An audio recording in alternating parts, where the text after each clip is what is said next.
kalau kalau dibandingin sama teman perawat ya yang kuliah swasta, mereka tuh udah 2,7. Oke. Jadinya lebih murah di kedokteran, relatif murah lah. Wah. Jadinya pertama yang bikin saya pengen banget jadi dokter itu gara-gara kartu nama nih, Bli. Yang hampir semua dokter bakal jawab ini nih, Bli. Kalau ditanya sukanya apa? Dikasih tapi bayar gitu. Gimana tadi kita punya pasien nih, ketemu pasien, dia bilang terima kasih sambil bayar. Oh iya. Itu suka. Padahal kita kerja tapi seolah nolong itu dapat duit itu. Dukanya kalau pas kerja di puskesmas itu sih enggak terlalu ya, selain kesejahteraan nih di luar itu. Kalau dukanya praktek di rumah gitu misalnya, jam istirahat sih yang paling keganggu sebenarnya. Untuk diri sendiri sih kayaknya cukup sih, Bli. COVID gimana itu di Indonesia sekarang perkembangannya? COVID, kalau perkembangan apa nih? Di Indonesia lah. Ada kasus nggak atau gimana? Di Indonesia sejauh ini aman sih, Bli. Aman, gininya masih zona hijau, terakhir zona hijau. Tapi ya itu, kalau dilihat sekarang jadi pemberitaannya kan jadi agak condong kemana-mana nih. Jadinya kalau lihat data, lihat angka terus meningkat. Tapi kalau lihat orang kepercayaan terhadap protokol kesehatan aja, itu udah jauh berkurang. Apalagi ada sentimen, sing penting, masker sing penting, cuci tangan sing penting, apalah gitu tuh. Karena itu ada unsur mungkin karena ada sudah sampai titik jenuh mungkin ya. Karena karena rasa jenuh itu muncul dari itulah. Iya, benar. Tapi biasanya kalau yang kita tangkap ya fenomena yang kayak gitu tuh, yang merasa jenuh tuh di daerah yang hijau, yang merasa jenuh tuh di daerah yang hijau. Tapi kalau teman-teman yang di Denpasar, yang daerahnya ada zonanya merah, rasanya protokol kesehatannya masih jalan, masih bagus dia. Karena semua juga nggak mau kena kan. Intinya semua orang nggak mau sakit, nggak mau pada dasarnya kan gitu. Semua nggak mau menderita lah intinya. Kalau jenuh. Dokter Ropek melihat COVID ini bagaimana? Gini. Ini agak gini ya jawabannya. Kalau saya gini, ini balik lagi ke kepercayaan ya. Ini entah kita percaya atau enggak, intinya jangan sampai ngerugiin orang, itu aja sih kalau saya. Kalau dibilang kedokteran ilmunya kita kan ada ilmunya, ada bukunya, bisa dipelajari. Jadi buku kan pasti dibuat oleh manusia juga, enggak turun dari langit gitu dia. Jadinya selalu ada guideline-nya, misalnya bentuknya dari organisasi yang ngeluarin. Kalau di Indonesia lingkupnya IDI gitu misalnya. Tapi kalau dunia WHO. Dari zaman ada dokter pun, dari pertama kali ada dokter, guideline-nya yang dipakai WHO. Karena itu organisasi kedokteran dunia. Mungkin di organisasi lain juga sama kayaknya. Kalau ada organisasi yang gitu ngeluarin buku ya pasti itu panduannya. Harusnya seperti itu. Jadinya kalau balik lagi, percaya enggak sama WHO gitu? Kalau saya ya percaya. Karena selama ini ilmu yang saya terapin, yang saya pakai nyari makan, datangnya dari situ. Dan syukurnya juga mungkin ada yang merasa dirugikan, tapi lebih banyak kayaknya yang merasa terbantu, yang tertolong lebih banyak. Makanya saya bilang tadi terima kasih dibayar gitu. Yang merasa banyak yang merasa ketolong. Tapi kalau dari kasus ini kita langsung bilang, gininya enggak benar, gininya enggak benar. Agak jadi susah. Nah, balik lagi ke sentimen yang tadi, zona hijau, jadi karena merasa tempatnya aman, jadi santai. Jadi leha-leha, tapi jeleknya leha-lehanya tuh ngajak-ngajak ke yang zona merah, zona yang lain gitu loh. Yang jadi masalah kan di situ sebenarnya. Kalau kita zona hijau ya syukurin aja, nikmatin tempat kita bebas nih, mau nggak pakai masker gitu misalnya.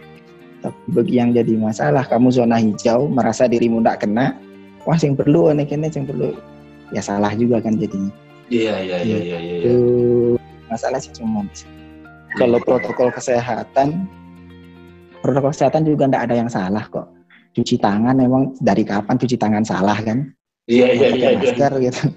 Kalau itu pakai memang ilmu masker dasar gitu, hygiene ya.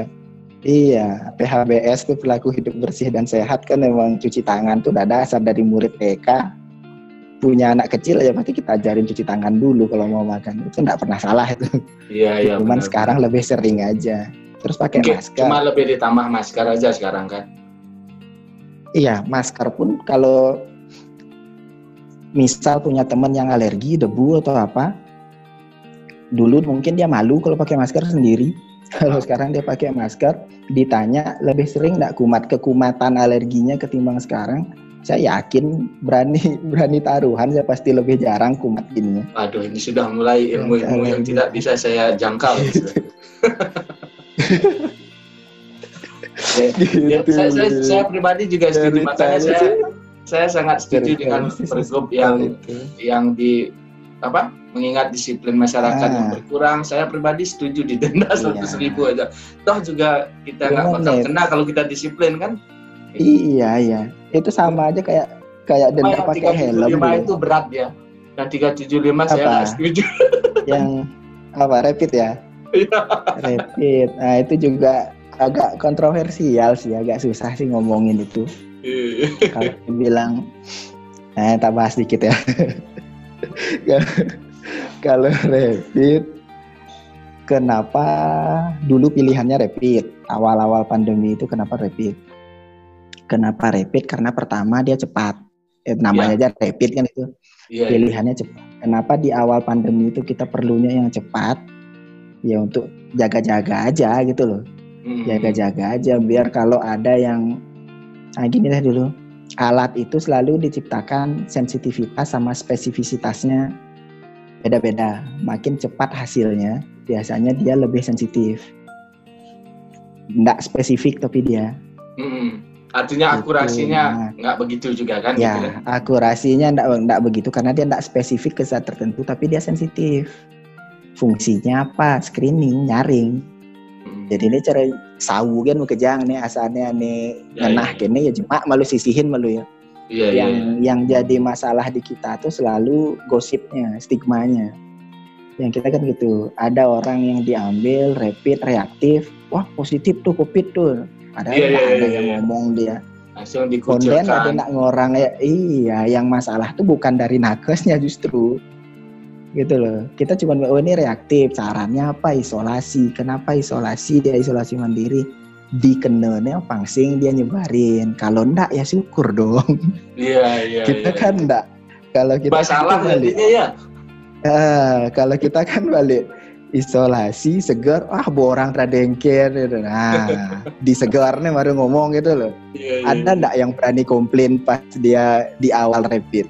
Nggak ada. Begitu selesai isolasi 14 hari baru teriak-teriak borang cang segar. Nah, cang tradengker, cang segar gitu. Itu kan susah. Itu susah jadinya. Mudah-mudahan ini bermanfaat buat yang nonton ini ya. Jadi jangan hanya sekedar menyalahkan juga. Iya, emang susah. Yang paling gampang kan emang nyalahin sulit. Iya. Nah, oke dah. Biar kita nggak salah ngomong, kita hentikan COVID-19 dan rapid test ya. Setuju. Karena itu sensitif itu. Sensitif. Banyak yang dibully karena itu. Sebagai manusia kan pasti memiliki titik terendah kan, artinya apa istilahnya ya? Pokoknya masa-masa di mana terasa sangat berat sekali. Oke apa? Iya. Titik terendah apa ya? Ini Faduh cara cita-cita nih. Ini saking bahagianya jadi manusia nggak memiliki low point. Ada sih kayaknya ada. Kalau saya titik terendah itu cenderung tiap hari dompet kosong. Tapi kalau makan nyidang kan tak apa-apa beli. Yang penting kan itu istri tak marah-marah kagum dah. Apa ya kalau titik terendah? Apa ya? Yang membuat sedih lah, biar gampangnya. Yang kemarin sedih. Nggak pernah. Bahagia sekali hidup pas apa bro. Ya? Nah, kalau titik terendah yang capek ya. Oke. Kalau titik terendah saya bingung juga beli kuliah, saya manja nih, nggak tahu saya bapak saya ngutangnya banyak, tapi saya minta aja duit tuh dikasih. Artinya selama dari sekolah, kuliah sampai bekerja tuh kayaknya mulus-mulus aja jalannya ya. Kayaknya sih Ulin, kayaknya saya termasuk orang yang beruntung sih kayaknya. Ini karena karma pala ini, sancite karma pala ini ya. Iya, semoga yang berikutnya lahir saya nggak jelek. Oke, udah keren nih, nggak ada titik terendah nih Dokter Ope. Nggak tahu sih saya gitu ya, untuk mendefinisikan dia titik terendah itu yang saya nggak ngerti. Tapi kalau kalau kayak saya misalnya kan kehilangan orang tua gitu kan. Kalau kayak saya kan kemarin kalau ayah kan, kalau saya orang tua masih SD kelas 4 kan. Terus ditinggal ibu. Itu salah satu contoh titik terendah dalam hidup, di mana down sekali rasanya. Artinya seperti tidak bergairah, hidup galau lah. Iya, kalau saya setengkare sehat, tinggal orang tua pacar sehat, kali. masih sehat. Ditinggal pacar kalau saya ceritain istri saya marah beli. jadi jangan diceritain yang itu. Jangan. Saya tidak mau jadi penyebab bahaya rumah tangga. Konflik dari bahaya. Oke dah. Jangan dah titik terendah kayaknya emang nggak ada. Jangan dipaksain. Ini sudah sekarang pencapaian tertinggi nih. Apa kira-kira? Pernah juara? Saya makan kerupuk pernah juara. Oh iya. Kalau pencapaian saya tertinggi yang membawa saya ke sekarang ini, jadi juara 2 siswa teladan di Klungkung, dekat Klungkung waktu saya kelas 1 SMA. Wow. Kayaknya itu sih jimat saya masuk ke kedokteran. Mantap. Kayaknya modal sertifikatnya itu yang ngebawa saya masuk ke kedokteran sih sekarang. Walaupun kelas 1-nya pintar, kelas 2, kelas 3 udah ugal-ugalan, udah rusak. Ini ugal-ugalannya masih dalam koridor masih kan? Ugal-ugalan tapi bawa buku kemana-mana kan? terkendali. Ya. Oke, keren ya. Ternyata pencapaian tertingginya bukan ketika kuliah, bukan ketika bekerja, tapi enggak sih, kalau kuliah sih jalan-jalan aja. Oke. Nah, sekarang sudah berkeluarga kan, anak istri kan? Sudah punya ya? Setengkare dah. Punya satu. Saya doakan biar cepat jagoan yang kedua ya. Rencana berapa? Punya 4? Hasilnya mungkin 2. Nah, maksudnya istri 2? Nah, istri sih masih 1. Susah PNS ngelegalin dulu. Berarti ada niat ya, tapi karena terhalang oleh institusi. Jangan ditiru ini kawan-kawan, ini cuma bercanda. Ini nggak benar ini. Okay. Nah, tadi generasi muda Nusa Penida yang menurut saya OP ini adalah role model yang bagus. Jangan dulu. Yang bisa disampaikan buat anak-anak muda sekarang. Ini pesan dan kesan ya, udah mau tutup berarti ini. udah mau ending. Udah mau ending. Closing. Apa ya? Kalau boleh saya sampaikan, mungkin ada yang lebih kecil-kecil dari saya. Satu, kalau yang terkait sekarang dulu ya. Jangan terburu nafsu, selalu pakai logika, itu yang pertama. Itu dalam itu kayaknya, jangan terburu nafsu, pakai logika. Logika dulu. Terus nakal boleh, senakal-nakalnya pun boleh, asal jangan jahat, itu aja. Wah. Ini saya dapat. Itu kebanyakan nonton YouTube tuh kata-kata tuh. Nakal boleh, jahat jangan. Oke, itu sih konsep. Jadi kehidupan harus didasari. Itu. Jadi, itu sih. Gunakan akal sehat, gunakan logika, jangan hanya mengedepankan nafsu belaka, terus boleh nakal. Benar. Itu humanis itu ya, itu manusiawi. Anak muda nakal itu manusiawi, justru. Iya, manusiawi. Kalau terlalu kalem itu harus nakal, betul. Iya. Harus nakal emang. Saya telat nakalnya. Telat nakal bahaya. Ini yang telat nakal itu yang bahaya. Nah, SMA maksudnya harusnya dari SD itu udah nakal harusnya gitu. Oke deh, sekali lagi sahabat Digus, patuhi protokol kesehatan, bukan saatnya saling menyalahkan, ya.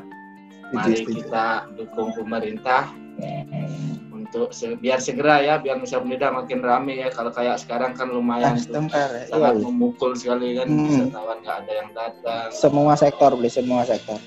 Ya, jadi cuman banyak yang merasa lebih rendah aja gini posisinya, padahal semua sektor kena kok, Iya, benar. Iya. Nggak usah saling dibandingin. Kehidupan ini kena saya, kena semua. Itu Pak Dokter, tapi harapan kaya kan udah kembali aman. Iya. Jalurnya udah benar. Oke dah, thank you Dr. Opik Mahendra. Siap. Terima kasih banyak waktu sharingnya. Thank you so much. See you later. Siap. Bye.